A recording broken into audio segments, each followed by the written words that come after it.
ಬದಲಾವಣೆ ದಿನಪತ್ರಿಕೆ ಮತ್ತು ಅಕ್ಷರ ಟಿವಿ ಕನ್ನಡ ಸಾಹಿತ್ಯ ಅವಲೋಕನ ಕಾರ್ಯಕ್ರಮಕ್ಕೆ ತಮಗೆಲ್ಲರಿಗೂ ಹೃತ್ಪೂರ್ವಕವಾದಂಥ ಸ್ವಾಗತವನ್ನು ಕೋರುತ್ತೇನೆ. ನಾನು ಡಿ ರಮಣ್ಣ, ನಿಮ್ಮ ಸಾಹಿತ್ಯ ಒಡನಾಡಿ. ಸಂಚಿಕೆ 11ರಲ್ಲಿ ಇವತ್ತು ಗೋರಂಟಿ ಅಭಿನಂದನೆ ಗ್ರಂಥದ ಪರಿಚಯವನ್ನು ನಾನು ಮಾಡಿಕೊಡ್ತಾ ಇದ್ದೇನೆ. ವಿಠ್ಠಪ್ಪ ಗೋರಂಟ್ಲಿಯವರ ಅಭಿನಂದನಾ ಈ ಪುಸ್ತಕದ ಸಂಪಾದನೆಯನ್ನು ಮಂಜುನಾಥ ಜಿ ಗೊಂಡಬಾಳ್ ಅವರು ಮಾಡಿದ್ದಾರೆ. ಈ ನಾಡಿನ ಬಹುತೇಕ ಶಿಕ್ಷಣ ಪ್ರೇಮಿಗಳು, ಸಾಹಿತಿಗಳು, ಹೋರಾಟಗಾರರು, ಅನೇಕ ಬರಹಗಾರರು, ಹಿರಿಯರಾದಂಥ ಶ್ರೀಯುತ ವಿಠ್ಠಪ್ಪ ಗೋರಂಟ್ಲಿಯವರನ್ನು ಭಾಳ ಹತ್ತಿರದಿಂದ ಕಂಡಂಥವರು ಇಲ್ಲಿ ಅವರ ಸಾಧನೆಗಳನ್ನು, ಅವರ ಹೋರಾಟದ ಬದುಕನ್ನು, ಅವರ ಸಾಹಿತ್ಯದ ಕೃಷಿಯನ್ನು ಇಲ್ಲಿ ಕಟ್ಟಿಕೊಡುವಂಥ ಪ್ರಯತ್ನವನ್ನು ಮಾಡಿದ್ದಾರೆ. ಈ ಪುಸ್ತಕದಲ್ಲಿ ಬಹುತೇಕ ಸಾಹಿತಿಗಳು ಮತ್ತು ಬರಹಗಾರರು ಅವರನ್ನು ಕುರಿತು ಬರೆದಂಥ ಲೇಖನಗಳನ್ನು ಸಂಗ್ರಹ ಮಾಡಿರ್ತಕ್ಕಂಥ ಒಂದು ಪುಸ್ತಕ ಇದು. ಇಲ್ಲಿ ಗುಡಿಹಳ್ಳಿ ನಾಗರಾಜರವರು ಈ ಪುಸ್ತಕಕ್ಕೆ ಮುನ್ನುಡಿಯನ್ನು ಬರೆದಿದ್ದಾರೆ. ಅವರು ಕೂಡ ಈ ಪುಸ್ತಕದಲ್ಲಿ ಒಂದು ಲೇಖನವನ್ನು ಕೂಡ ಬರೆದಾರೆ. ಪ್ರಹ್ಲಾದ ಬೆಟಗೇರಿ ಅವರು ಕೂಡ ಬರೆದಾರೆ. ಪಾಂಡುರಂಗ ಆರ್ ಸಿಲ್ವೇರಿ ಅಂಥೇಳಿ, ಶಿವಪ್ರಸಾದ್ ಆದಿಮನಿ, ಶಿವಾನಂದ ವದ್ಲೂರವರು, ವೀರಣ್ಣ ಉರ್ಕಡ್ಲಿ ಅವರು, ಮಲ್ಲಿಕಾರ್ಜುನ ಜಾನೇಕಲ್ ಸರ್ ಅವರು, ಜೆ ಭಾರದ್ವಾಜ್ ಅವರು, ಕೆ ವಿ ಅರಳಿಕಟ್ಟಿಯವರು, ರಾಘವೇಂದ್ರ ಕುಲಕರ್ಣಿಯವರು, ಶರಣಪ್ಪ ಬಾಚಲಾಪುರ ಸರ್ ಅವರು, ಟಿ ವಿ ಮಾಗಳ್ ಸರ್ ಅವರು, ಮಹಾಂತ ಪ್ರಿಯ ಶೇಖರಪ್ಪ ಹಲಗೇರಿ ಅವರು, ಡಾಕ್ಟರ್ ವಿ ಬಿ ರಡ್ಡೇರವರು, ಮಲ್ಲಿಕಾರ್ಜುನ್ ಕುಂಬಾರ್ ಸರ್ ಅವರು, ಸುರೇಶ್ ಎಸ್ ಕಾಳ್ಗಿ ಅವರು, ಮಹಾಂತೇಶ್ ಮಲ್ಲನಗೌಡ್ ಸರ್ ಅವರು, ಸೂರ್ಯಕಾಂತ್ ಗುಣಿಕಿಮಠ್, ಪ್ರೊಫೆಸರ್ ಸಿದ್ದು ಯಾಪಲ್ ಪರ್ವಿ ಅವರು, Shikha Badager sir, Akbar C Kalimirchi, Allauddin sir, ಸ್ವತಃ ಪಿ ಲಂಕೇಶ್ರವರು ಕೂಡ ಇಲ್ಲಿ ಆಯ್ ಬೆಂಗಳೂರು ಪತ್ರಿಕೆಯ ಸಂಪಾದಕರಾದಂತಹ ಪಿ ಲಂಕೇಶ್ರವರು ಇಲ್ಲಿ ಲೇಖನವನ್ನು ಬರೆದಿದ್ದಾರೆ. ಇನ್ನು ಅನೇಕರು ಈ ಪುಸ್ತಕದಲ್ಲಿ ಶ್ರೀಯುತರನ್ನ ಕುರಿತು ಅಭಿಪ್ರಾಯಗಳನ್ನು ಹಂಚಿಕೊಂಡಿದ್ದಾರೆ. ಆತ್ಮೀಯರೇ ನಮಸ್ಕಾರ. ಅಕ್ಷರ ಟಿವಿ ಕನ್ನಡ ಮತ್ತು ಬದಲಾವಣೆ ದಿನಪತ್ರಿಕೆ ಜೊತೆಗೂಡಿಕೊಂಡು ಸಾಹಿತ್ಯ ಅವಲೋಕನ ಎಂಬಂಥ ವಿಶಿಷ್ಟವಾದಂಥ ಒಂದು ಸಾಹಿತ್ಯಿಕ ಕಾರ್ಯಕ್ರಮವನ್ನು ಮಾಡ್ತಾ ಇದ್ವಿ. ಈ ಕಾರ್ಯಕ್ರಮದಲ್ಲಿ ಒಂದು ಕೃತಿಯ ಅವಲೋಕನವನ್ನು ಮಾಡ್ತಾ ಇದ್ದಾರೆ ರಾಮಣ್ಣ ಆಲ್ಮರ್ಸಿಕೇರಿ ಶಿಕ್ಷಕರು.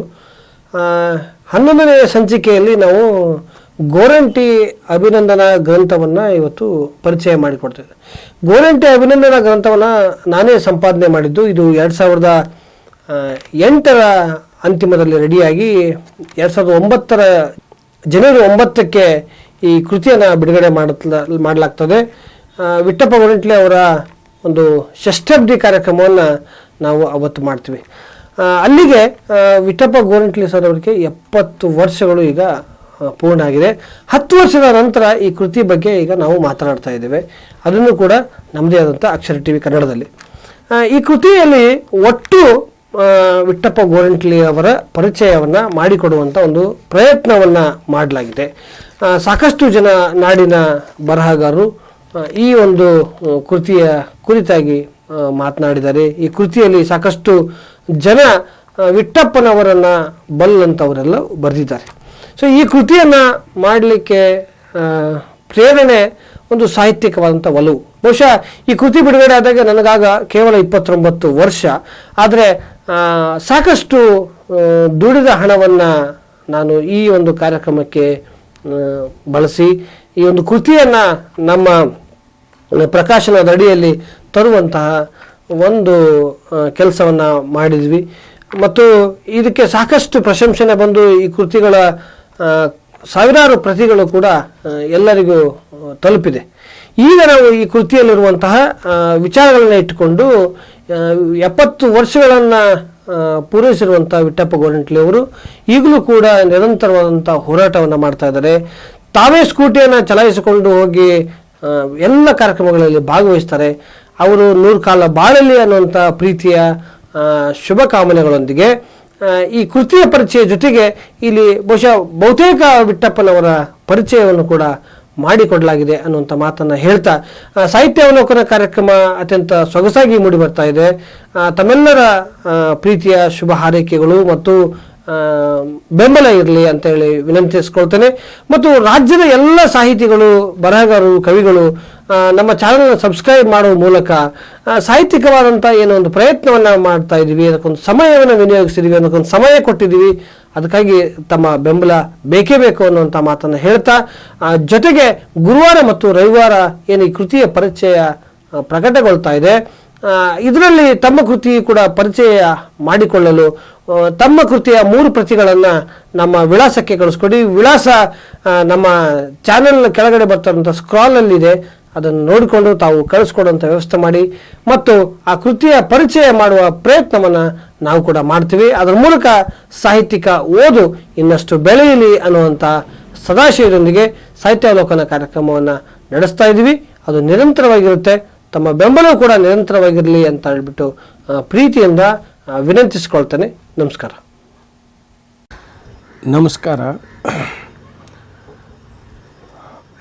ಸಾಹಿತ್ಯಿಕವಾಗಿ ಮತ್ತು ಪತ್ರಿಕೋದ್ಯಮದಲ್ಲಿ ಬೇರೆ ಬೇರೆ ವಲಯಗಳಲ್ಲಿ, ರಂಗಕ್ಷೇತ್ರದಲ್ಲಿ ಹಲವಾರು ಇದರಲ್ಲಿ ನಾನು ಕೆಲಸ ಮಾಡ್ತಾ ಬಂದಿದ್ದರೂ ಕೂಡ ಬೇರೆ ಬೇರೆ ವಲಯದಿಂದ ನನ್ನನ್ನು ಗುರುತಿಸಲ್ಪಟ್ಟರು. ಸ್ಥಳೀಯವಾಗಿ ನನಗೆ 60 ವರ್ಷ ತುಂಬಿದಾಗ ಅತ್ಯಂತ ಉತ್ಸಾಹಿ ಯುವಕ, ರಾಜ್ಯ ಯುವಜನ ಪ್ರಶಸ್ತಿ ಪುರಸ್ಕೃತ ಮಂಜುನಾಥ್ ಗೊಂಡ್ಬಾಳ್ ಅವರು ನಮ್ಮ ಆತ್ಮೀಯ ಸ್ನೇಹಿತ ಗೌಸಿದ್ದಪ್ಪ ಅವರ ಚಿರಂಜೀವಿಗಳು. ಅವರ ನಮ್ಮ ಒಡನಾಟ ಅವರ ಅಜ್ಜನ ಕಾಲದಿಂದಲೂ ಕೂಡ ಬಂದಂಥದ್ದು, ಅವರ ಮುದ್ರಣಾಲಯದ ಸಂಬಂಧದಿಂದಾಗಿ. ಈ ಎಲ್ಲ ಹಿನ್ನೆಲೆಯಿಂದ ನಾನು ನಿರೀಕ್ಷಿಸಿರಲಿಲ್ಲ, ಅವರೇ ತಮ್ಮ ಸ್ನೇಹಿತರೊಂದಿಗೆ ಒಟ್ಟು ಸೇರಿಕೊಂಡು, ಇಲ್ಲ ನಿಮಗೆ 60 ವರ್ಷ ತುಂಬಿವೆ, ಈ ಸಂದರ್ಭದಲ್ಲಿ ನಿಮ್ಮದೊಂದು ಷಷ್ಠಬ್ದಿ ಕಾರ್ಯಕ್ರಮವನ್ನು ಅದ್ಧೂರಿಯಾಗಿ ನಾವು ಮಾಡಬೇಕು ಸಾಹಿತ್ಯ ಭವನದಲ್ಲಿ, ಮತ್ತು ನಿಮ್ಮನ್ನು ಕುರಿತಂತೆ ಒಂದು ಅಭಿನಂದನಾ ಗ್ರಂಥ ಹೊರಗೆ ತರಬೇಕು ಅಂತೇಳಿ ನನ್ನಲ್ಲಿ ಕೇಳಿಕೊಂಡಾಗ ನಿಜವಾಗಲೂ ನನಗೆ ಒಂದು ರೋಮಾಂಚನ ಉಂಟಾಯಿತು, ಜೊತೆಗೆ ಮುಜುಗರವೂ ಆಯಿತು. ಅದಕ್ಕೆ ನಾನು ಹೆಚ್ಚು ಪ್ರಚಾರ ಪ್ರಿಯತೆಗೆ ಮನಸ್ಸುಗೊಟ್ಟವನಲ್ಲ. ಆದರೂ ಕೂಡ ಆ ಯುವಕರಿಗೆ ಅವರ ಉತ್ಸಾಹಕ್ಕೆ ನಾನು ತಣ್ಣೀರು ಎರಚಬಾರ್ದು ಅಂತೇಳಿ ಒಪ್ಪಿಕೊಂಡಾಗ ಸ್ವಲ್ಪ ವಿಳಂಬ ಆದರೂ ಕೂಡ ಆ ಗೋರಂಟಿ ಅನ್ನುವ ಒಂದು ಅಭಿನಂದನಾ ಗ್ರಂಥವನ್ನು ಮೊಟ್ಟ ಮೊದಲಿಗೆ ತಂದದ್ದು ಅತ್ಯಂತ ಪ್ರಶಂಸನೀಯ. ಈ ಭಾಗದಲ್ಲಿ ಆ ರೀತಿಯ ಒಂದು ಅಭಿನಂದನಾ ಗ್ರಂಥವನ್ನು ಹುಟ್ಟಾಕಿದರಲ್ಲಿ ಒಂದಿಷ್ಟು ಮುಂಚೂಣಿಯಲ್ಲಿ ಮಂಜುನಾಥ್ ಗೊಂಡ್ಬಾಳ್ ಅವರೇ ಅಂತೇಳಿ ಹೇಳ್ಬೋದಾಗಿದೆ. ಅದಕ್ಕೆ ನನ್ನ ಅಡ್ಡ ಹೆಸರು ಗೋರಂಟ್ಲಿ ಅಂತ ಇದ್ದರೂ ಕೂಡ ಅದನ್ನು ಗೋರಂಟಿ ಅಂತ ಮಾಡಲಿಕ್ಕೆ ಒಂದು ಹಿನ್ನೆಲೆ ಇದೆ. ಆ ಗೋರಂಟ್ಲಿ ಅನ್ನತಕ್ಕಂಥ ಒಂದು ತಾಲೂಕು, ಊರು, ಅದು ಅನಂತಪುರ ಜಿಲ್ಲೆಯಲ್ಲಿ ಬರ್ತಾ ಇದೆ. ಬಹುಶಃ ಆ ಮೂಲದಿಂದ ಬಂದಂಥವರಾದದ್ದರಿಂದ ನಮ್ಮ ಮನೆತನಕ್ಕೆ ಆ ಹೆಸರು ಬಂದಿರ್ಬೋದು. ಆದರೆ ಅದಕ್ಕಿಂತಲೂ ಈ ಅರ್ಥಪೂರ್ಣವಾಗೋದು ಅಂದರೆ ಗೋರಂಟಿ ಅನ್ನೋದು ಮಧುರಂಗಿಯನ್ನು ಮಾಡ್ತಕ್ಕಂಥದ್ರ ಒಂದು ಸೊಪ್ಪು. ಗೊಂಡ್ಬಾಳ್ ಅವರು ಅದನ್ನೇ ಸ್ವೀಕರಿಸಿಕೊಂಡು ಬೇರೆ ಬೇರೆಯದವರಿಂದ ಲೇಖನಗಳನ್ನು ಸಂಗ್ರಹಿಸಿದರು. ಅದು ಇನ್ನೂ ಹೆಚ್ಚು ಸಮರ್ಪಕವಾಗಿ ನಡೆಯಬಹುದಾಗಿತ್ತು ಅಥವಾ ಅಚ್ಚುಕಟ್ಟಾಗಿ ಮಾಡಬಹುದಾಗಿತ್ತು. ಅದು ಒಂದು ಅಕಾಡೆಮಿಕ್ ರೀತಿಯಲ್ಲಿ ಆಗಲಾರದೆ ನಮ್ಮ ಒಂದು ಗ್ರಾಮೀಣ ಬದುಕಿನ ಸೊಗಡನ್ನು ಒಳಗೊಂಡಂತೆ ಅದರಲ್ಲಿ ಕೂಡ ಬೇರೆ ಬೇರೆ ಲೇಖಕರು ತಮ್ಮ ಅಭಿಪ್ರಾಯಗಳನ್ನು ವ್ಯಕ್ತಪಡಿಸಿದ್ದಾರೆ. ನಿಜಕ್ಕೂ ಭಾಳ ಹೃದಯ ತುಂಬಿ ಬರುವ ರೀತಿಯಲ್ಲಿ ಅನೇಕರು ಅದರಲ್ಲಿ ಲೇಖನವನ್ನು ಸಂಗ್ರಹಿಸಿ ಕೊಟ್ಟರು. ಅದು ಭಾಳಷ್ಟು ಆತುರದಲ್ಲಿ ಮುದ್ರಣ ಆದ ಕಾರಣ, ಯಾಕಂದರೆ ನಾವು ನಿಗದಿಪಡಿಸಿರ್ತಕ್ಕಂಥ ಕಾರ್ಯಕ್ರಮದ ಅವಧಿಗೆ ಅದು ಹೊರಗೆ ಬರಬೇಕಾದದ್ದರಿಂದ ಆ ಒಂದು ಇದರಲ್ಲಿ ಸ್ವಲ್ಪ ಇನ್ನೂ ಭಾಳಷ್ಟು ಜನ ನನ್ನನ್ನು ಕೇಳಿದರು, ನಾನು ಬರೆದು ಕೊಡ್ತಿದ್ನಲ್ಲ, ನಮ್ಮನ್ನು ಯಾಕೆ ಸಂಪರ್ಕಿಸಿಲ್ಲ. ನಮ್ಮ ಆತ್ಮೀಯ ವಲಯ ಭಾಳಷ್ಟು ಹೆಚ್ಚಾಗಿರೋದ್ರಿಂದ ಕೆಲವರು ಆ ಮಾತನ್ನು ಕೂಡ ಹೇಳಿದರು. ಆದರೂ ಏನೇ ಆಗಲಿ ಆ ರೀತಿಯ ಒಂದು ಪ್ರಯತ್ನ ಭಾಳ ಒಂದು ಅಭಿನಂದನಾರ್ಹವಾದಂಥದ್ದು. ಅದು ಬರೀ ನಮಗೆ ಅಷ್ಟೇ ಅಲ್ಲ, ನಮ್ಮನ್ನು ಹೊಗಳಬೇಕು ಅಂತೇಳಿ ಅಲ್ಲ, ಅದು ಬೇರೆಯವರಿಗೆ ಒಂದು ಮಾದರಿಯಾಗುವ ರೀತಿಯಲ್ಲಿ ಮತ್ತು ಜಿಲ್ಲೆಗೆ ಹಾಗೂ ರಾಜ್ಯಕ್ಕೆ ಒಬ್ಬ ವ್ಯಕ್ತಿಯನ್ನು ಸಮರ್ಪಕ ರೀತಿಯಲ್ಲಿ ಪರಿಚಯಿಸಿಕೊಡೋದ್ರೊಳಗೆ ಆ ಒಂದು ಗ್ರಂಥ ಭಾಳ ವಿಶೇಷ ಅನಿಸ್ಕೊಂಡಿದೆ ಅಂಥೇಳಿ ನನ್ನ ಭಾವನೆ. ಅದಕ್ಕಾಗಿ ಅವರನ್ನು ನಾನು ಅಭಿನಂದಿಸಬೇಕಾಗ್ತೈತೆ, ಹೃದಯ ತುಂಬಿ ಅಭಿನಂದಿಸಬೇಕಾಗ್ತೈತೆ. ಅವು ಭಾಳಷ್ಟು ಬೇಡಿಕೆಯಲ್ಲಿ ಪ್ರತಿಗಳು ತೀರಿ ಹೋದದ್ದು ಕೂಡ ಅದರ ಒಂದು ಜನಪ್ರಿಯತೆಯ ಸಂಕೇತ ಅಂತೇಳಿ ನಾವು ಭಾವಿಸ್ಕೊಳ್ಬೋದು. ಈ ರೀತಿ ಬೇರೆ ಬೇರೆಯವರ ಒಂದು ಇದು ಕೂಡ ಅಭಿನಂದನಾ ಗ್ರಂಥಗಳು ಬರಲಿ, ಅವು ಮುಂದಿನ ಪೀಳಿಗೆಗೆ ಒಂದು ಮಾದರಿ ಆಗಲಿ ಅಂತೇಳಿ ನಾನು ಹಾರೈಸ್ತೇನೆ. ಶ್ರೀಯುತ ವಿಠ್ಠಪ್ಪ ಗೋರಂಟ್ಲಿಯವರು ಈ ಭಾಗದಲ್ಲಿ ಭಾಳಷ್ಟು ಚಿರಪರಿಚಿತರು. ಅವರು ಸಾಹಿತ್ಯದ ಕೃಷಿಯಲ್ಲೂ ಕೂಡ ಭಾಳಷ್ಟು ಚಿರಪರಿಚಿತರು. ಆಮೇಲೆ ಹೋರಾಟಗಳಲ್ಲೂ ಕೂಡ ಅವರು ಮುಂಚೂಣಿಯಲ್ಲಿರ್ತಕ್ಕಂಥವರು. ಅವರ ಅನೇಕ ಹೋರಾಟದ ಬದುಕು ಮತ್ತು ಬೇರೆ ಬೇರೆ ಅವರ ಸಾಮಾಜಿಕ ಸೇವೆ, ಅವರು ರಂಗಭೂಮಿಯ ನಟರೂ ಕೂಡ ಹೌದು. ನಾಟಕಕಾರರಾಗಿ, ಸಾಹಿತಿಗಳಾಗಿ ಕಥೆಯನ್ನು ಕೂಡ ಅವರು ಭಾಳಷ್ಟು ಬರೆದಿದ್ದಾರೆ. ಹೀಗೆ ಬೇರೆ ಬೇರೆ ಸಾಹಿತ್ಯದ ಕೃಷಿಗಳಲ್ಲಿ ಅವರನ್ನು ಭಾಳಷ್ಟು ತೊಡಗಿಸಿಕೊಂಡಂಥವರು. ಅಂಥವರ ವ್ಯಕ್ತಿತ್ವವನ್ನು ಕುರಿತಾಗಿರುವಂಥ ಈ ಪುಸ್ತಕ ಅಭಿನಂದನಾ ಗ್ರಂಥ. ಇಲ್ಲಿ ಗುಡಿಹಳ್ಳಿ ನಾಗರಾಜರವರು ಕೂಡ ಭಾಳ ದೊಡ್ಡ ಬರಹಗಾರರು. ಪ್ರಜಾವಾಣಿಯಂಥ ಪತ್ರಿಕೆಗಳಲ್ಲಿ ಹವ್ಯಾಸಿ ರಂಗಭೂಮಿ ಕಲಾವಿದರನ್ನು ಕುರಿತಂತಾಗಿ, ವೃತ್ತಿ ಭೂಮಿ ಕಲಾವಿದರನ್ನು ಕುರಿತಾಗಿ, ಇನ್ನು ಅನೇಕ ವಿಚಾರಗಳಿಗೆ ಸಂಬಂಧಪಟ್ಟಂಥ ಈ ನಾಡಿನ ಅನೇಕ ಸಮಸ್ಯೆಗಳನ್ನು ಕುರಿತಾಗಿ ಅನೇಕ ಲೇಖನಗಳನ್ನು ಬರೆದಂಥವರು. ಅವರು ಕೂಡ ಇಲ್ಲಿ ಶ್ರೀಯುತರನ್ನು ಕುರಿತು ಭಾಳ ಚೆನ್ನಾಗಿ ಅಭಿಪ್ರಾಯವನ್ನು ವ್ಯಕ್ತಪಡಿಸ್ಯಾರ. ಕಮಿಟೆಡ್ ಗೋರಂಟ್ಲಿ ಅಂತ ಹೇಳ್ತಾರೆ ಅವರು. ಅಂದರೆ ಭಾಳಷ್ಟು ಬದ್ಧತೆಯನ್ನು ತೋರಿಸ್ತಕ್ಕಂಥ ಗೋರಂಟ್ಲಿ ಸಾಹೇಬರು ಅಂಥೇಳಿ ಬಹಳ ಗೌರವದಿಂದ ಅವರನ್ನು ನೆನಪು ಮಾಡ್ಕೊಳ್ತಾರೆ ಅವರು. ಅಂದರೆ ಅವರ ಹೋರಾಟದ ಬದುಕು, ಅವರ ಸಾಮಾಜಿಕ ಜೀವನವನ್ನು ಕುರಿತು ಯಾವುದೇ ಸಂದರ್ಭದಲ್ಲಿ ಕೂಡ ಅವರು ರಾಜಿ ಮಾಡಿಕೊಳ್ಳಾರ್ದೇನೆ ತುಂಬ ಬದ್ಧತೆಯನ್ನು ಕಾಯ್ಕೊಂಡಂಥವ್ರು ಅಂಥೇಳಿ ಇವತ್ತು ಭಾಳಷ್ಟು ಹೋರಾಟಗಳನ್ನು ಅವರು ನೆನಪು ಮಾಡಿಕೊಂಡಾರೆ. ಕುದುರೆ ಮೋತಿ ಹೋರಾಟ ಇರ್ಬೋದು, ಗೋಕಾಕ್ ಚಳವಳಿ ಇರ್ಬೋದು, ಕೊಪ್ಪಳದ ಜಿಲ್ಲಾ ಹೋರಾಟ ಸಮಿತಿಯಲ್ಲಿ ಮುಂಚೂಣಿಯಲ್ಲಿ ನಿಂತ್ಕೊಂಡು ಹೋರಾಡಿದಂಥವ್ರು ಇರ್ಬೋದು, ಬೇರೆ ಬೇರೆ ಅವ್ರದ್ದು ಕತೆ ಇರ್ಬೋದು, ಅವ್ರ ಕವನ, ಪತ್ರಿಕೆಗಳಲ್ಲಿ ಅವರು ಕೆಲಸ ಮಾಡಿದಂಥವ್ರು, ಪತ್ರಿಕಾ ವರದಿಗಾರರಾಗಿ ಕೂಡ ಕೆಲಸ ಮಾಡಿದಂಥವ್ರು. ಸೊ 80ರ ದಶಕದಲ್ಲಿ ಲಂಕೇಶ್ ಪತ್ರಿಕೆಯಂತಹ, ಹಾಯ್ ಬೆಂಗಳೂರು ಪತ್ರಿಕೆ ಅಂತ ಭಾಳ ದೊಡ್ಡ ಪತ್ರಿಕೆಗಳವೆಲ್ಲ.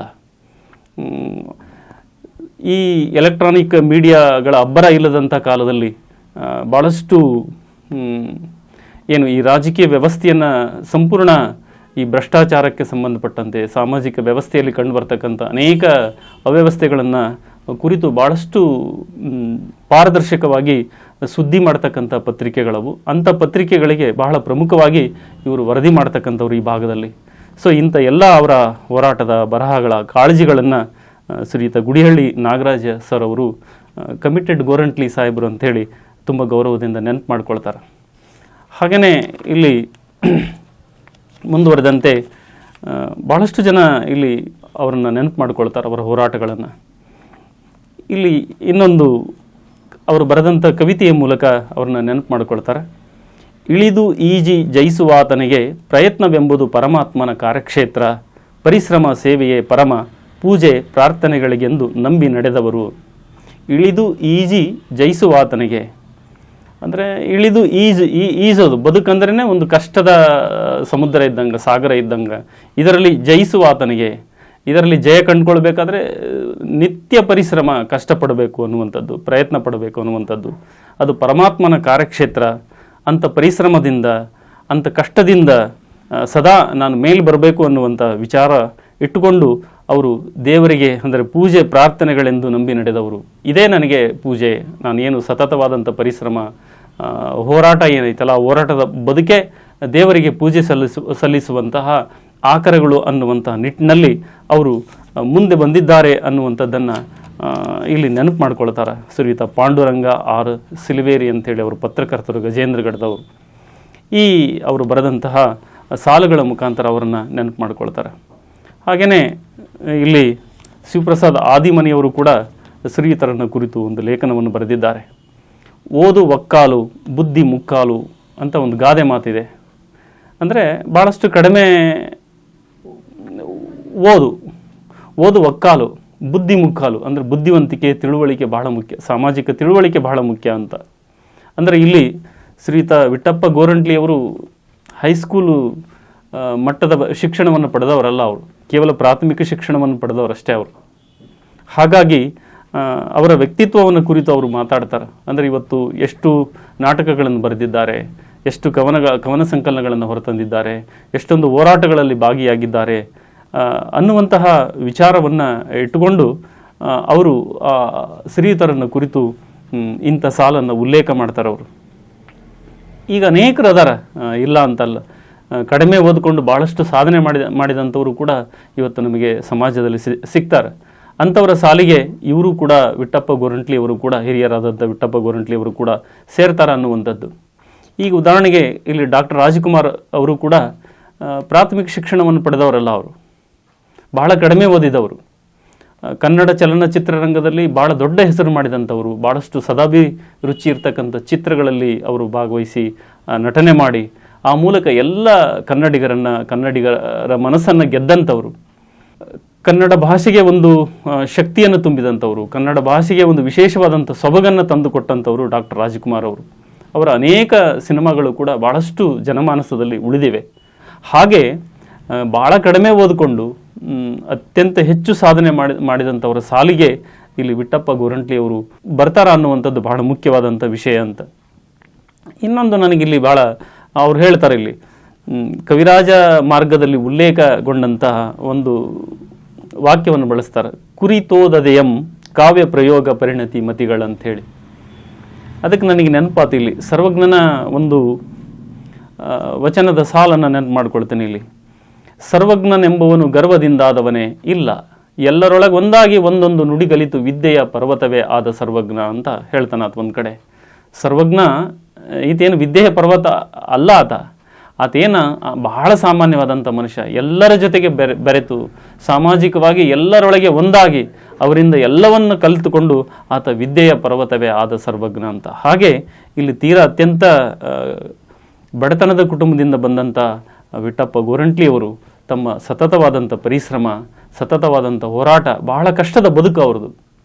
ನೇಕಾರರ ಕುಟುಂಬದಲ್ಲಿ ಜನಿಸಿದಂಥ ಒಬ್ಬ ಸಾಮಾನ್ಯ ಮನುಷ್ಯರು ಏನೆಲ್ಲವನ್ನು ಸಾಧನೆ ಮಾಡಬಹುದು ಅಂತ ಅನ್ನೋದಕ್ಕೆ, ಅಂದರೆ ಕಷ್ಟವನ್ನು, ಬದುಕಿನ ಎಲ್ಲ ಕಷ್ಟಗಳನ್ನು ಎದುರಿಸಿ ಒಂದು ದೃಢ ಸಂಕಲ್ಪದಿಂದ ಮುನ್ನಡೆದರೆ ಬಹುಶಃ ಏನೆಲ್ಲವನ್ನು ನಾವು ಸಾಧಿಸಲಿಕ್ಕೆ ಸಾಧ್ಯ ಐತಿ ಅಂತ ಅನ್ನೋದಕ್ಕೆ ಇಲ್ಲಿ ಶ್ರೀಯುತ ಹಿರಿಯರಾದದ್ದು ವಿಠಪ್ಪ ಗೋರಂಟ್ಲಿಯವರೇ ಕಾರಣ ಅನ್ನುವಂಥದ್ದು ಇಲ್ಲಿ ಇಡೀ ಲೇಖನದುದ್ದಕ್ಕೂ ಕೂಡ ಶಿವಪ್ರಸಾದ್ ಹಾದಿಮನಿ ಉಪನ್ಯಾಸಕರು ಬಹಳ ಗೌರವದಿಂದ ಅವರ ಸಾಧನೆಗಳನ್ನು ಪಟ್ಟಿ ಮಾಡ್ತಾ ಹೋಗ್ತಾರೆ. ಇಲ್ಲಿ ಶಿವಾನಂದ ವದ್ಲೂರ್ ಅಂತವರು, ಅವರಿಲ್ಲ, ಈಗ ವೀರ ಕನ್ನಡಿಗ ಯುವಕ ಸಂಘದ ಜಿಲ್ಲಾ ಅಧ್ಯಕ್ಷರಾಗಿ ಕೆಲಸ ಮಾಡಿದಂಥವರು ಕೊಪ್ಪಳದಲ್ಲಿ. ಅವರು ಶ್ರೀಯುತರನ್ನು ಭಾಳಷ್ಟು ಗೌರವದಿಂದ ನೆನಪು ಮಾಡ್ಕೊಳ್ತಾರೆ. ಶಿವಾನಂದ ವದ್ಲೂರ್ ಅವರು ಭಾಳ ಸರಳ ಜೀವಿಗಳು, ಒಂದು ಬಿಳಿ ಪೈಜಾಮು, ಒಂದು ಬಿಳಿ ಜುಬ್ಬ ಹಾಕ್ಕೊಂಡು ಎಲ್ಲೆಲ್ಲಿ ಕನ್ನಡ ಪರವಾದಂತಹ ಸಂಘಟನೆಗಳಿರಲಿ, ಅಲ್ಲಿ ಸಾಂಸ್ಕೃತಿಕ ಚಟುವಟಿಕೆಗಳ ನಡೀಲಿ, ಕನ್ನಡ ಭಾಷೆಗೆ ನೆಲ ಜಲಕ್ಕೆ ಧಕ್ಕೆಯಾದಂಥ ಸಂದರ್ಭದಲ್ಲಿ ಈ ಕೊಪ್ಪಳ ಜಿಲ್ಲೆಯಲ್ಲಿ ಯಾವುದೇ ಕಾರ್ಯಕ್ರಮಗಳಿದ್ದಾಗ ಅವರು ಬಂದು ನಿಲ್ತಿದ್ದರು. ಅಂಥವರು ಇಲ್ಲಿ ಶ್ರೀಯುತರನ್ನು ಕುರಿತು ಹೇಳ್ತಾರೆ. ನಮ್ಮಂಥ ಯುವ ಪೀಳಿಗೆಗೆ ಹೋರಾಟದ ಅರಿವು ಮೂಡಿಸಿದಂಥವರೇ ಇಲ್ಲಿ ಶ್ರೀಯುತ ವಿಠಪ್ಪ ಗೋರಂಟ್ಲಿಯವರು. ನನ್ನನ್ನು ಕನ್ನಡ ಕ್ರಿಯಾ ಸಮಿತಿಯ ಅಧ್ಯಕ್ಷರಾಗಿ ಬೇರೆ ಬೇರೆ ರೀತಿಯಲ್ಲಿ ಸಾಂಸ್ಕೃತಿಕವಾಗಿ ಹೋರಾಟದ ಬದುಕಿಗೆ ನನ್ನನ್ನು ಭಾಳಷ್ಟು ಪ್ರೇರೇಪಿಸಿದವರು ಅಂಥೇಳಿ ಭಾಳ ತುಂಬ ಗೌರವದಿಂದ ಅವರನ್ನು ಇಲ್ಲಿ ಶಿವಾನಂದ ವದ್ಲೂರ್ ಅವರು ನೆನಪು ಮಾಡ್ಕೊಳ್ತಾರೆ. ಈ ಸಂದರ್ಭದಲ್ಲಿ ಅವರಿಲ್ಲ, ಅವರನ್ನು ಕೂಡ ಅವರ ಹೋರಾಟಗಳನ್ನು, ಅವರ ವ್ಯಕ್ತಿತ್ವವನ್ನು ಈ ಸಂದರ್ಭದಲ್ಲೂ ಕೂಡ ಸ್ಮರಿಸೋದು ಭಾಳ ಅಗತ್ಯ ಅಂತ ನನಗೆ ಅನಿಸ್ತಾ ಇದೆ. ಅದೇ ರೀತಿ ಇಲ್ಲಿ ವೀರಣ್ಣ ಉರುಕಡ್ಲಿ ಅವರು ಇಲ್ಲಿ ಶ್ರೀಯುತ ವೀರಪ್ಪ ಗೋರಂಟ್ಲಿ ಅವರನ್ನು ಕುರಿತು ಇಲ್ಲಿ ಲೇಖನವನ್ನು ಬರೆದಿದ್ದಾರೆ. ಅವರು ಕೂಡ ಅವರು ಬರೆದ ಕವಿತೆಯ ಸಾಲುಗಳನ್ನು ಅವರು ಇಲ್ಲಿ ವಿಶ್ಲೇಷಣೆ ಮಾಡ್ತಾರೆ. ನನ್ನವ್ವ ನೆಲವಾಗಿ ಮೋಡವಾಗಿ ಪ್ರಕೃತಿಯಾಗಿ ಹೆಜ್ಜೆ ಹೆಜ್ಜೆಗೆ ಸಂಗ್ರಹಿಸಿದ ಹೆಜ್ಜೇನು ತುಪ್ಪವನ್ನುಣಿಸಿ ಖಾಲಿ ತಟ್ಟೆಯ ಮೇಲೊರಗಿ ಕಣ್ಮುಚ್ಚಿದಳು, ಸಾವಿರದ ಎದೆವಕ್ಕೂ ಚಿರನೆನಪ ಉಳಿಸಿದಳು ಅನ್ನುವಂಥ ಇಲ್ಲಿ ಅವರ ಕವಿತೆಯ ಸಾಲುಗಳನ್ನು ಅವರು ಬಹಳ ಚೆನ್ನಾಗಿ ಕೋಟ್ ಮಾಡ್ತಾರೆ. ಇಲ್ಲಿ ನನ್ನವ್ವ ಆಕಿ ಮೋಡವಾಗಿದ್ಲು, ಆಕಿ ನೆಲವಾಗಿದ್ಲು ಅಂತ. ಅಂದರೆ ನನ್ನ ಇಡೀ ಬದುಕಿಗೆ ಆಧಾರ ಸ್ತಂಭ. ನೆಲ ಅಂತ ಹೇಳಿದರೆ ಎಲ್ಲ ಪ್ರಾಣಿಗಳಿಗೂ ನಿಲ್ಲೋದಕ್ಕೆ ಇದು ಒಂದು ಆಶ್ರಯ ತಾಣ, ಇದು ಒಂದು ಆಧಾರ ಸ್ತಂಭ ಮನುಷ್ಯನಿಗೆ. ಹಾಗೆ ನನ್ನವ್ವ ನನ್ನ ಬದುಕು ನೆಲೆಗೊಳ್ಳಬೇಕಾದ್ರೆ ಆಕೆ ಆಧಾರ ಸ್ತಂಭವಾಗಿದ್ಲು. ಮೇಲೆ ನನ್ನ ಬದುಕಿಗೆ ಒಂದು ಸೂರು ಕಟ್ಟಿಗೆಬೇಕಾದ್ರೆ ಆಕೆ ಮೋಡ ಆಗಿದ್ಲು. ಮೋಡ ನಮ್ಮ ತಲೆ ಮೇಲಿರ್ತಕ್ಕಂಥದ್ದು ನನಗೆ ಸೂರಾಗಿದ್ಲು. ಪ್ರಕೃತಿಯಾಗಿ ನೋಡಿ, ಈ ಪ್ರಕೃತಿ ಅಂತಂದರೆ ಎಲ್ಲ ವೈವಿಧ್ಯತೆಗಳನ್ನು ಕಾಣಬಹುದಾದಂತಹ ಒಂದು ಸುಂದರವಾದಂಥ ಅದು ಕೊಡುಗೆ ಅದು. ಹಾಗಾಗಿ ಆಕೆ ನಮಗೆ ಪ್ರಕೃತಿಯಾಗಿ, ಆಕೆ ನೆಲವಾಗಿ, ಮೋಡವಾಗಿ, ಹೆಜ್ಜೆ ಹೆಜ್ಜೆಗೂ ನನಗೇನೇ ಕಷ್ಟ ಇರಲಿ ಆಕೆಯ ಬದುಕಿನಲ್ಲಿ ಎಲ್ಲ ಕಷ್ಟವನ್ನು ಉಂಡು ನನಗೆ ಹೆಜ್ಜೆ ಹೆಜ್ಜೆಗೂ ಹೆಜ್ಜೇನಿನ ತುಪ್ಪವನ್ನು ಉಣಿಸಿದಂತಾಕಿ.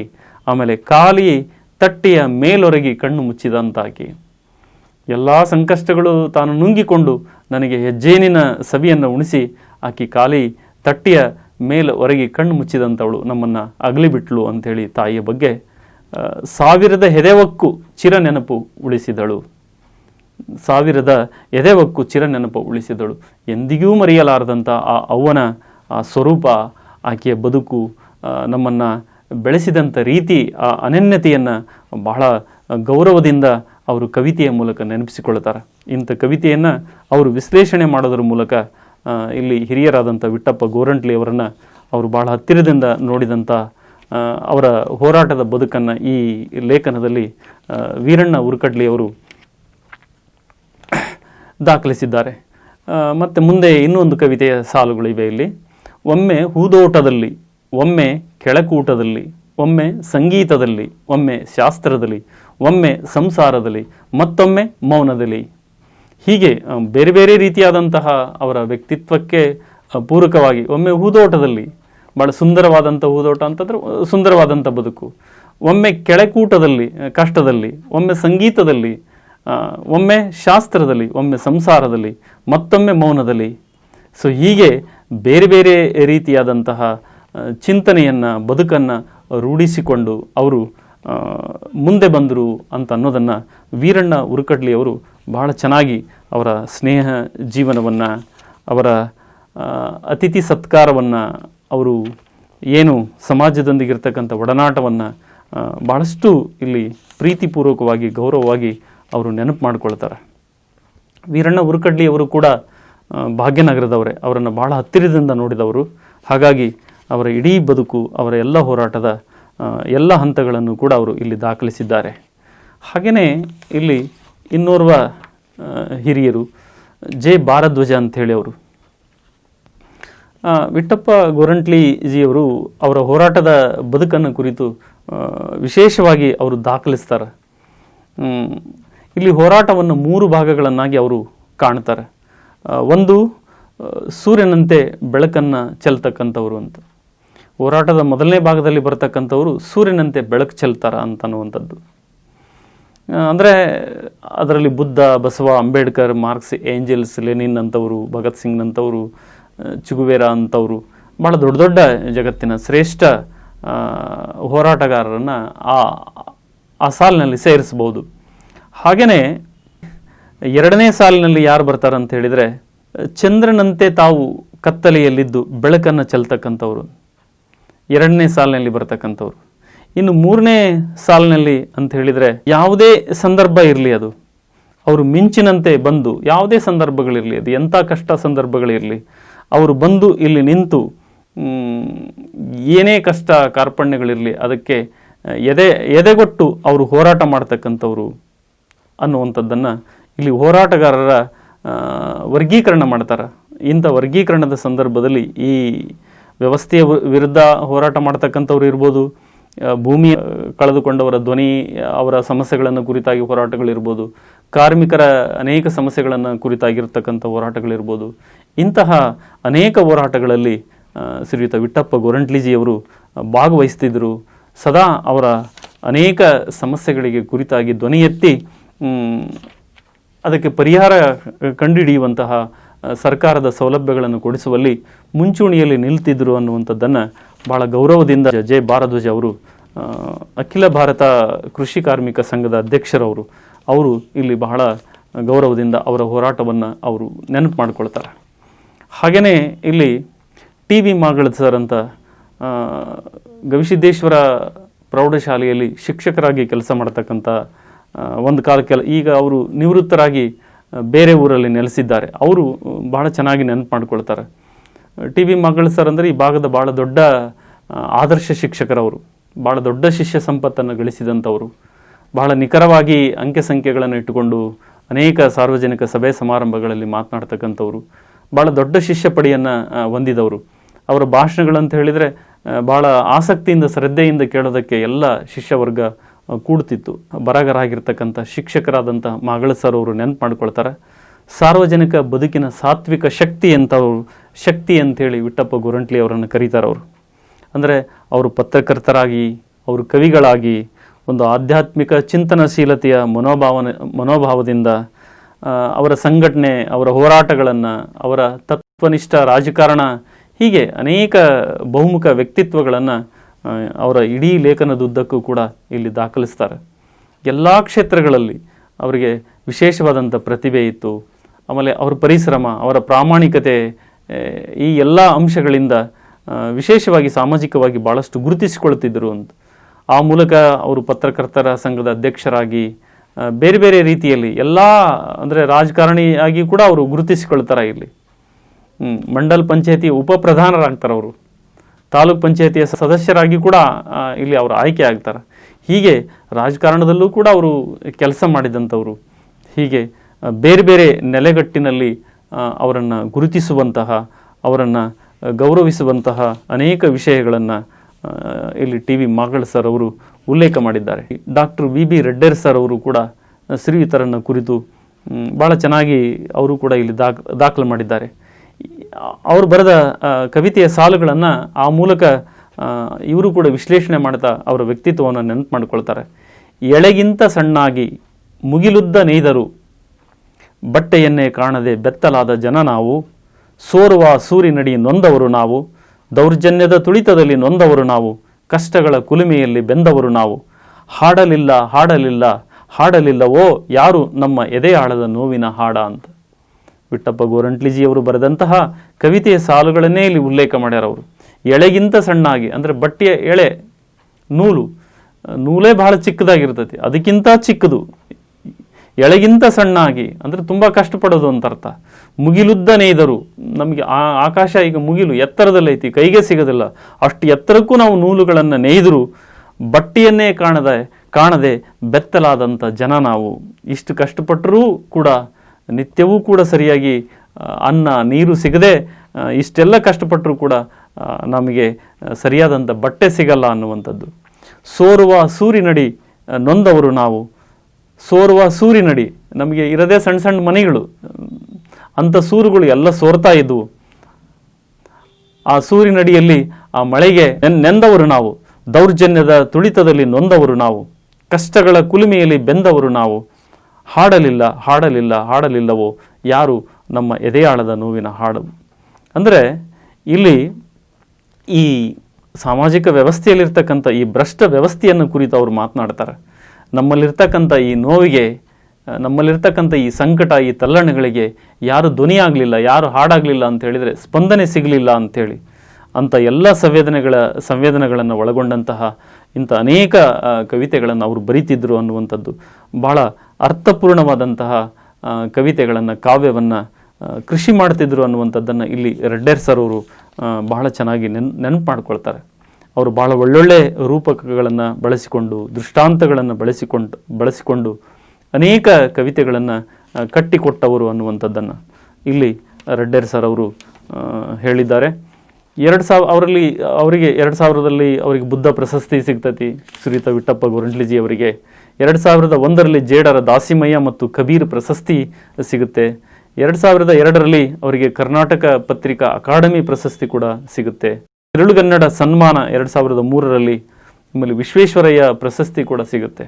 ಇಂಥ ಎಲ್ಲ ಪ್ರಶಸ್ತಿಗೆ ಭಾಜನರಾದಂತಹ ವಿಠ್ಠಪ್ಪ ಗೋರಂಟ್ಲಿಯವರ ಅನೇಕ ಸಾಹಿತ್ಯದ ಮಗ್ಗಲುಗಳನ್ನು, ಅದು ಕವಿತೆ ಇರ್ಬೋದು, ಅಂದರೆ ಕಾವ್ಯ ಇರ್ಬೋದು, ಕಥೆಗಳಿರ್ಬೋದು, ನಾಟಕ ಇರ್ಬೋದು, ರಂಗಭೂಮಿ ಇರ್ಬೋದು, ಈ ಎಲ್ಲ ಆಯಾಮಗಳನ್ನು ಭಾಳ ಸೊಗಸಾಗಿ ಇಲ್ಲಿ ಅವರು ದಾಖಲು ಮಾಡ್ತಾರೆ ಡಾಕ್ಟರ್ ವಿ ಬಿ ರಡ್ಡೇರ್ ಸರ್ ಅವರು. ಹಾಗೆಯೇ ಇಲ್ಲಿ ಕೊಪ್ಪಳದ ನೆಲದ ನೈದಿಲೆ ಅಂಥೇಳಿ ಇನ್ನೊಬ್ಬರು ಮಲ್ಲಿಕಾರ್ಜುನ ಗಜೇಂದ್ರಗಡ ಅವರು ಶ್ರೀಯುತರನ್ನು ನೆನಪು ಮಾಡ್ಕೊಳ್ತಾರೆ. ಆ ಮೂಲಕ ಕನ್ನಡ ಸಂಸ್ಕೃತಿ ಇಲಾಖೆಯ ಸಚಿವರಾಗಿದ್ದಾಗ ಬಿ ಟಿ ಲಲಿತಾ ನಾಯ್ಕ ಅವರು ಅಂಥೇಳಿ ಅವರು ವಿಠ್ಠಪ್ಪ ಗೋರಂಟ್ಲಿಯವರನ್ನು ಕುರಿತು ಪತ್ರದಲ್ಲಿ ಉಲ್ಲೇಖ ಮಾಡ್ತಾರೆ ಅವರು. ಏನಂತ ಹೇಳಿದರೆ, ಇಲ್ಲಿ ಬಿ ಟಿ ಲಲಿತಾ ನಾಯ್ಕರವರು ಕೂಡ ಪ್ರಗತಿಪರ ಚಿಂತಕರು, ಅವರು ಕೂಡ ಒಳ್ಳೆ ಬರಹಗಾರರು, ಸಾಹಿತಿಗಳು, ಮತ್ತು ರಾಜಕಾರಣ ಕ್ಷೇತ್ರದಲ್ಲೂ ಕೂಡ ಅವರು ಕೆಲಸ ಮಾಡಿದಂಥವರು, ಸಚಿವರಾಗಿ ಕೂಡ ಕೆಲಸ ಮಾಡಿದಂಥವರು. ಅಂಥವರು ಶ್ರೀಯುತರನ್ನು ಕುರಿತು ಹೀಗೆ ಬರೀತಾರವರು. ಅಂದರೆ ಇವರ ವ್ಯಕ್ತಿತ್ವ ಎಂಥದ್ದು ಅನ್ನೋದಕ್ಕೆ ಇವರು ಎರಡೇ ಸಾಲುಗಳು ಸಾಕ್ಷಿ, ಅವರು ಬರೆದಂಥ 2 ಸಾಲುಗಳು ಸಾಕ್ಷಿ. ಪದವೀಧರರಾಗಬಹುದು, ಆದರೆ ಪ್ರತಿಭಾವಂತರಾಗುವುದು ಭಾಳ ಕಷ್ಟ ಅಂತ. ಪದವಿಯನ್ನು ಯಾರು ಬೇಕಾದರೂ ಪಡ್ಕೋಬೋದು, ಆದರೆ ಪ್ರತಿಭೆಯನ್ನು ಪಡ್ಕೊಳ್ಳೋದು ಭಾಳ ಕಷ್ಟ ಅಂತ. ಭಾಳಷ್ಟು ಜನ ಪದವಿ ಪಡ್ಕೊಳ್ತಾರೆ, ಆದರೆ ಅದನ್ನು ಪ್ರತಿಭಾವಂತರಾಗುವುದು ಅಂದರೆ ಯೋಚನೆ ಮಾಡ್ತಕ್ಕಂಥ ಶಕ್ತಿಯನ್ನು, ಆಲೋಚನೆ ಮಾಡ್ತಕ್ಕಂಥ ಶಕ್ತಿಯನ್ನು, ಸಾಮಾಜಿಕವಾಗಿ ಚಿಂತನೆ ಮಾಡ್ತಕ್ಕಂಥದ್ದನ್ನು ಅದನ್ನು ಪಡ್ಕೊಳ್ಳೋದು ಭಾಳ ಕಷ್ಟ ಅಂತ. ವಿದ್ಯಾವಂತರಾಗೋದು ಭಾಳ ಸುಲಭ, ಆದರೆ ವಿಚಾರವಂತರಾಗೋದು ಭಾಳ ಕಷ್ಟ ಅಂತ. ಅಂದರೆ ವೈಚಾರಿಕ ಮನೋಭಾವನೆ, ವಿಚಾರ ಬೇಕಲ್ಲ, ಸರಿ ಯಾವುದು ತಪ್ಪು ಯಾವುದು ಅನ್ನುವಂಥ ವೈಚಾರಿಕ ಚಿಂತನೆಯನ್ನು ಬೆಳೆಸ್ಕೊಳ್ಳೋದು ಭಾಳ ಕಷ್ಟ ಅಂಥೇಳಿ. ಸೊ ಹೀಗೆ ಶ್ರೀಯುತರನ್ನು ಕುರಿತು ಇಲ್ಲಿ ಬಿ ಟಿ ಲಲಿತಾ ನಾಯ್ಕರವರು ಉಲ್ಲೇಖ ಮಾಡ್ತಾರೆ. ಆ ಮೂಲಕ ಇಲ್ಲಿ ಮಲ್ಲಿಕಾರ್ಜುನ ಗಜೇಂದ್ರಗಡ ಅವರು ಇಡೀ ಲೇಖನದುದ್ದಕ್ಕೂ ವಿಠ್ಠಪ್ಪ ಗೋರಂಟ್ಲಿ ಅವರು ನಡೆದು ಬಂದ ದಾರಿ, ಆ ಎಲ್ಲ ನಾನು ಮೊದಲೇ ಹೇಳಿದಂತೆ ಅವರು ಹೈಸ್ಕೂಲ್ ಶಿಕ್ಷಣವನ್ನು ಪಡೆದಿಲ್ಲ, ಅವರು ಕೇವಲ ಪ್ರಾಥಮಿಕ ಶಿಕ್ಷಣವನ್ನು ಅಷ್ಟೇ ಪಡೆದವರು. ನೋಡಿ ಎಷ್ಟೆಲ್ಲ ಪ್ರಶಸ್ತಿಗಳನ್ನು ಪಡೆದಾರ, ಎಷ್ಟೆಲ್ಲ ಕಾವ್ಯ ಕೃಷಿಯನ್ನು ಮಾಡ್ಯಾರ, ಎಷ್ಟೆಲ್ಲ ನಾಟಕಗಳನ್ನು ಬರೆದಿದ್ದಾರೆ, ಎಷ್ಟೊಂದು ಸಾಮಾಜಿಕ ಹೋರಾಟಗಳಲ್ಲಿ ಚಿಂತನೆ, ಅವರ ಆಧ್ಯಾತ್ಮಿಕ ಚಿಂತನೆಯ ವೈಚಾರಿಕ ಹಿನ್ನೆಲೆಯ ನಿಲುವುಗಳನ್ನು ಬಹಳಷ್ಟು ಗೌರವದಿಂದ ನೆನಪು ಮಾಡ್ಕೊಳ್ತಾರೆ. ಹೀಗಾಗಿ ಭಾಳಷ್ಟು ಜನ ಪದವೀಧರರಾಗ್ಬೋದು, ಆದರೆ ಪ್ರತಿಭಾವಂತರಾಗೋದು ಭಾಳ ಕಷ್ಟ. ಭಾಳಷ್ಟು ಜನ ವಿದ್ಯಾವಂತರಾಗ್ಬೋದು, ಆದರೆ ವಿಚಾರವಂತರಾಗೋದು ಭಾಳ ಕಷ್ಟ. ಆದರೆ ವಿಶೇಷವಾಗಿ ಇಲ್ಲಿ ಗೋರಂಟ್ಲಿಜಿಯವರು ಅಪರೂಪವಾಗಿ ನಿಲ್ತಾರ ಅನ್ನುವಂಥದ್ದು, ಇಂಥ ಅಪರೂಪದ ವ್ಯಕ್ತಿತ್ವವನ್ನು ಹೊಂದ್ಯಾರ ಅಂತ ಅನ್ನುವಂಥದ್ದನ್ನು ಭಾಳ ಗೌರವದಿಂದ ಅವರು ನೆನಪು ಮಾಡ್ಕೊಳ್ತಾರೆ. ಭಾಗ್ಯನಗರದ ಇನ್ನೋರ್ವ ಸಾಹಿತಿಗಳಾದಂಥ ಶೀಕಾ ಬಡಗೇರ್ ಸರ್ ಅವರು ಕೂಡ ಇಲ್ಲಿ ಹಿರಿಯರಾದಂಥ ವಿಠ್ಠಪ್ಪ ಗೋರಂಟ್ಲಿಜಿಯವರನ್ನು ಅವರ ಹೋರಾಟದ ಬದುಕನ್ನು ತಮ್ಮ ಲೇಖನದಲ್ಲಿ ಹೀಗೆ ನೆನೀತಾರೆ ಅವರು. ಕೊಪ್ಪಳ ನೆಲದ ಸಾಧನೆಯ ಚೇತನ ಅಂಥೇಳಿ.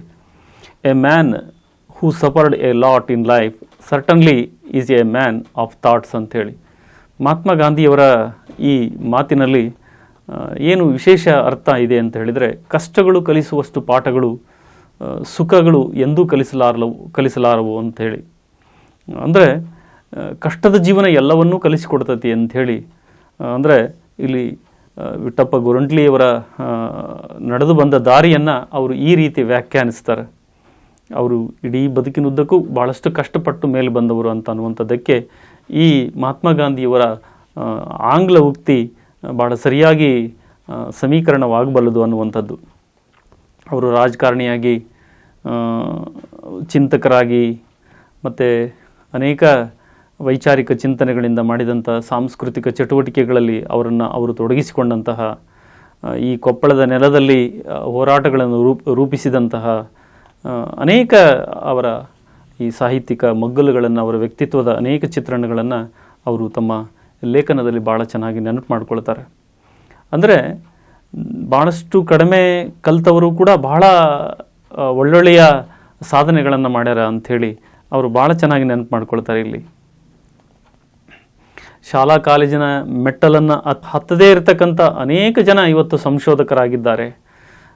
ಅನೇಕ ದಾರ್ಶನಿಕರನ್ನು ನಾವು ಕಾಣ್ತೇವೆ, ಅನೇಕ ಚಿಂತಕರನ್ನು ನಾವು ಕಾಣ್ತೇವೆ, ಅನೇಕ ಪ್ರಬುದ್ಧ ಮುತ್ಸದ್ದಿ ರಾಜಕಾರಣಿಗಳನ್ನು ಕೂಡ ನಾವು ಕಾಣ್ತೇವೆ, ಆಮೇಲೆ ಶಿಕ್ಷಣ ತಜ್ಞರನ್ನು ನಾವು ಕಾಣ್ತೇವೆ ಅನ್ನುವಂಥದ್ದನ್ನು ನಾವು ಇತಿಹಾಸದ ಪುಟಗಳಲ್ಲಿ ನಾವು ಓದಲಿಕ್ಕೆ ಸಾಧ್ಯ ಇದೆ ಅನ್ನುವಂಥದ್ದು.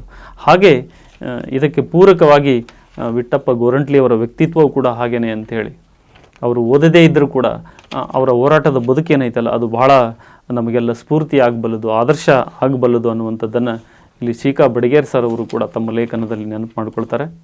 ಹಾಗೆಯೇ ಸುರೀತರನ್ನು ಕುರಿತು ಇಲ್ಲಿ ಭಾಳಷ್ಟು ದೊಡ್ಡ ದೊಡ್ಡ ಮಹಾನುಭಾವರು, ಈ ನಾಡಿನ ಅನೇಕ ಸಾಹಿತ್ಯ ಚಿಂತನಾಶೀಲರು ಇಲ್ಲಿ ನೆನಪು ಮಾಡಿಕೊಂಡಿದ್ದಾರೆ.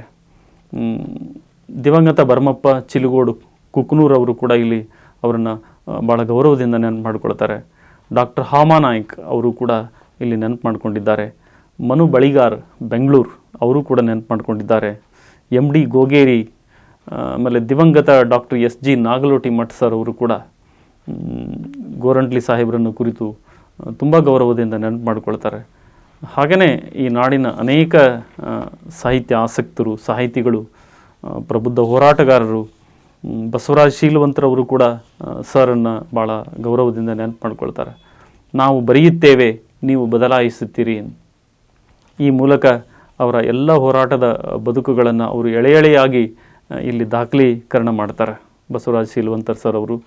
ಅಂದರೆ ಭಾಳ ದೊಡ್ಡ ದೊಡ್ಡ ಪತ್ರಿಕೆಗಳಲ್ಲಿ ಪತ್ರಿಕಾ ವರದಿಗಾರರಾಗಿ ಆ ಕಾಲಘಟ್ಟದಲ್ಲಿ ಭಾಳ ದೊಡ್ಡ ಕೆಲಸವನ್ನು ಮಾಡಿದಂಥವರು ಅಂಥೇಳಿ. ಅದಕ್ಕೆ ನಾವು ಬರೆಯುತ್ತೇವೆ, ನೀವು ಬದಲಾಯಿಸುತ್ತೀರಿ ಅನ್ನುವಂತಹ ಶೀರ್ಷಿಕೆ ಅಡಿಯಲ್ಲಿ ಹಾಯ್ ಬೆಂಗಳೂರು ಪತ್ರಿಕೆಯಲ್ಲಿ ನೀವು ಮಾಡಿದಂಥ ಕೆಲಸಗಳನ್ನು, ರಾಯಚೂರು ಸುದ್ದಿಮೂಲ ಪತ್ರಿಕೆಯಲ್ಲಿ ಮಾಡಿದಂಥ ಕೆಲಸವನ್ನು, ಲಂಕೇಶ್ ಪತ್ರಿಕೆಯಲ್ಲಿ ಮಾಡಿದಂಥ ಕೆಲಸ ಕಾರ್ಯಗಳನ್ನು ಬಹಳ ಇಲ್ಲಿ ಗೌರವದಿಂದ ಹಿರಿಯರಾದಂಥ ಬಸವರಾಜ್ ಶೀಲವಂತರವರು ಈ ಪುಸ್ತಕದಲ್ಲಿ ಅವರು ದಾಖಲು ಮಾಡ್ತಾರೆ. ಇಲ್ಲಿ ಈ ಹೇಳಿದೆ ನಾನು, ಗೋರಂಟಿ ಅಂತ ಹೇಳಿ ಇದಕ್ಕೆ ಅಭಿನಂದನಾ ಗ್ರಂಥಕ್ಕೆ ಹೆಸರಿಡಲಾಗಿದೆ. ಗೋರಂಟಿ ಅಂತ ಹೇಳಿದರೆ ಇದು ಒಂದು ಸಸ್ಯ. ಇದು ನೀರಿನಲ್ಲಿ ಹಾಕಿದರೆ ಬೇರೆ ಬೇರೆ ಬಣ್ಣಗಳಾಗಿ ಬದಲಾವಣೆ ಆಗುತ್ತೆ. ಹಾಗೆ ಅಂದರೆ ವರ್ಣರಂಜಿತ ವ್ಯಕ್ತಿತ್ವ ಶ್ರೀಯುತ ವಿಠಪ್ಪ ಗೋರಂಟ್ಲಿಜಿ ಅವರದು. ಅವ್ರನ್ನ ಹೇಳಿದಂತೆ, ಮೊದಲೇ ಹೇಳಿದಂತೆ, ಅವರು ಕವಿಗಳಾಗಿ, ಕಥಾಗಾರರಾಗಿ, ನಾಟಕಕಾರರಾಗಿ, ರಾಜಕಾರಣಿಗಳಾಗಿ, ಪತ್ರಕರ್ತರಾಗಿ, ಹೋರಾಟಗಾರರಾಗಿ ಅನೇಕ ಬೇರೆ ಬೇರೆಯಾದಂತಹ ಕ್ಷೇತ್ರಗಳಲ್ಲಿ ಅವರನ್ನು ತೊಡಗಿಸಿಕೊಂಡಂಥವರು. ಅವರು ಗಾಂಧಿಯಿಂದ ಗೌರಿಯವರಿಗೆ ಅಂಥೇಳಿ ಇಲ್ಲಿ ಅವರು ಬರೆದಂಥ 5 ಪ್ರಮುಖ ನಾಟಕಗಳನ್ನು ನಾನು ಹೆಸರಿಸಲೇಬೇಕಿಲ್ಲಿ. ಒಂದನೇದು ಗಾಂಧಿಯಿಂದ ಗೌರಿಯವರಿಗೆ, ಅವರು ಇತ್ತೀಚೆಗೆ ಬರೆದಂಥದ್ದು, ಇನ್ನೂ ಇದು ಬಿಡುಗಡೆಯಾಗಿಲ್ಲ. ಕಲಬುರಗಿ ಎಂಬ ಅಭಿವ್ಯಕ್ತಿಯ ಹತ್ಯೆ, ಆಮೇಲೆ ಹೈದರಾಬಾದ್ ಕರ್ನಾಟಕ ವಿಮೋಚನೆ, ಆಮೇಲೆ ಭಾರತಿ ವರ್ಸಸ್ ಭಾರತಿ ಪ್ಲಸ್ ಭಾರತಿ ಅಂಥೇಳಿ, ಗದ್ಲೋ ಗದ್ಲಾ ಅಂಥೇಳಿ, ಹೀಗೆ 5 ನಾಟಕಗಳನ್ನು, ಸುಮಾರು 5 ಕವನ ಸಂಕಲನಗಳನ್ನು, ಒಂದು ತತ್ವಪದ ಕವನ ಸಂಕಲನವನ್ನು, ಬೇರೆ ಬೇರೆ ಅಕಾಡೆಮಿಗೆ ಬರೆದಂಥ ಅನೇಕ ಪುಸ್ತಕಗಳನ್ನು ಅವರು ಹೊರತಂದಿದ್ದಾರೆ. ಶ್ರೀಯುತರಿಗೆ ಕರ್ನಾಟಕ ರಾಜ್ಯೋತ್ಸವ ಪ್ರಶಸ್ತಿ ಕೂಡ ಸಿಕ್ಕಿದೆ. ಕರ್ನಾಟಕ ರಾಜ್ಯೋತ್ಸವ ಪ್ರಶಸ್ತಿಯ ಜೊತೆಗೆ ಇಲ್ಲಿ ಬಳ್ಳಾರಿಯ ಕೃಷ್ಣದೇವರಾಯ ವಿಶ್ವವಿದ್ಯಾಲಯದಲ್ಲಿ BCom ವಿದ್ಯಾರ್ಥಿಗಳಿಗೆ ಇಲ್ಲಿ ವಿಠಪ್ಪ ಗೋರಂಟ್ಲಿ ಸರ್ ಅವರು ಬರೆದಂತಹ ಒಂದು ಕೆರೆ ಅನ್ನುವಂಥ ಕತೆ ಪಠ್ಯಕ್ರಮಕ್ಕಿದೆ. ಈಗಲೂ ಕೂಡ BCom ವಿದ್ಯಾರ್ಥಿಗಳು ಸರ್ ಬರೆದಂತಹ ಕತೆ ಕೆರೆ ಅನ್ನುವಂಥದ್ದನ್ನು ಅವರು ಕಥಾರೂಪದಲ್ಲಿ ಇವತ್ತು ಪಠ್ಯಕ್ರಮದಲ್ಲಿ ಓದ್ತಾರೆ. ಈ ಎಲ್ಲ ಅಂಶಗಳನ್ನು ನೋಡಿದರೆ ಅವರ ಸಾಹಿತ್ಯ ನಡೆದು ಬಂದ ದಾರಿ, ಅವರ ಕ್ರಿಯಾಶೀಲತೆ, ಅವರ ಸೂಕ್ಷ್ಮ ಸಂವೇದನೆಗಳು ಎಂಥದ್ದು ಅನ್ನುವಂಥದ್ದು ನಮಗೆಲ್ಲ ಗೊತ್ತಿದೆ. ಅವರ ಎಲ್ಲ ಬಹುಮುಖ ವ್ಯಕ್ತಿತ್ವದ ನೆಲೆಗಳನ್ನು ಈ ಪುಸ್ತಕ ಇವತ್ತು ಅಭಿವ್ಯಕ್ತಿಗೊಳಿಸುತ್ತೆ. ವಿಠಪ್ಪ ಗೋರಂಟ್ಲಿ ಅವರಂತ ಹೇಳಿದರೆ ಎಲ್ಲರಿಗೂ, ಈ ನಾಡಿನ ಎಲ್ಲರಿಗೂ ಅವರು ಚಿರಪರಿಚಿತರು. ಅಂತಹ ಹಿರಿಯರಾದಂತಹ ಶ್ರೀಯುತ ವಿಠಪ್ಪ ಗೋರಂಟ್ಲಿಯವರ ಇಡೀ ವ್ಯಕ್ತಿತ್ವವನ್ನು ನೆನಪು ಮಾಡಿಕೊಳ್ಳುವಂತಹ ಮತ್ತು ಆ ಮೂಲಕ ಯುವಕರಿಗೆ ಆದರ್ಶಪ್ರಾಯವಾಗುವಂಥ ಈ ಪುಸ್ತಕವನ್ನು ಇಲ್ಲಿ ಅಕ್ಷರ TV ಕನ್ನಡದ ಮತ್ತು ಬದಲಾವಣೆ ದಿನಪತ್ರಿಕೆಯ ಸಂಪಾದಕರಾದಂತಹ ಮಂಜುನಾಥ್ G ಗೊಂಡಬಾಳ್ ಅವರು ಇದನ್ನು ಸಂಪಾದನೆ ಮಾಡಿದ್ದಾರೆ. ಹೀಗೆ ಮುಂದಿನ ಪೀಳಿಗೆ ಅವರ ಹೋರಾಟದ ಬದುಕು, ಅವರ ಸಾಹಿತ್ಯದ ಕೃಷಿ ಎಲ್ಲವೂ ಕೂಡ ನಮಗೆ ಆದರ್ಶಪ್ರಾಯವಾಗಲಿ, ಇನ್ನೂ ನಮ್ಮೊಂದಿಗೆ ಅವರು ಹೆಚ್ಚು ಕಾಲ ಇರಲಿ. ಇದರ ಜೊತೆಗೆ ಇನ್ನೊಂದಷ್ಟು ಸಾಹಿತ್ಯ ಕೃಷಿಯನ್ನು ಮಾಡ್ತಾ ಅವರು ಈಗ ಸುಮಾರು 72 ವಸಂತಗಳನ್ನು ಕಳೆದಿದ್ದಾರೆ ಅಂತ ನನಗೆ ಅನಿಸ್ತಾ ಇದೆ ಶ್ರೀಯುತ ವಿಠಪ್ಪ ಗೋರಂಟ್ಲಿ ಅವರು. ಹಾಗೆಯೇ ಇನ್ನಷ್ಟು ಕಾಲ ನಮ್ಮ ಜೊತೆಗಿದ್ದು ಅನೇಕ ಈ ಹೋರಾಟದ ಮಗ್ಗಲುಗಳನ್ನು ರೂಪಿಸ್ತಾ ಸಾಹಿತ್ಯದ ಕೃಷಿಯನ್ನು ಮಾಡ್ತಾ ಅನೇಕ ಕೃತಿಗಳು ಅವರಿಂದ ಹೊರಬರಲಿ. ಈ ಇಂದಿನ ಯುವಕರಿಗೆಲ್ಲ ಆದರ್ಶ ಪ್ರಾಯರಾಗಲಿ. ಅವರ ಹೋರಾಟದ ಬದುಕು ನಮಗೆಲ್ಲ ಇವತ್ತು ಆದರ್ಶಪ್ರಾಯವೇ. ಹಾಗೆ ಆದರ್ಶಪ್ರಾಯ ಆಗಲಿ ಅಂತೇಳಿ ಈ ಸಂದರ್ಭದಲ್ಲಿ ಹೇಳ್ತಾ ಈ ಪುಸ್ತಕದ ಪರಿಚಯವನ್ನು ನಾನು ಇಲ್ಲಿಗೆ ಮುಕ್ತಾಯ ಮಾಡ್ತಾ ಇದ್ದೇನೆ. ಮತ್ತೆ ಹೊಸ ಪುಸ್ತಕದೊಂದಿಗೆ ಮುಂದಿನ ಸಂಚಿಕೆಯಲ್ಲಿ ತಮ್ಮನ್ನು ಎದುರುಗೊಳ್ತೇನೆ. ಅಲ್ಲಿಯವರೆಗೆ ವಿರಾಮ. ನಮಸ್ಕಾರ.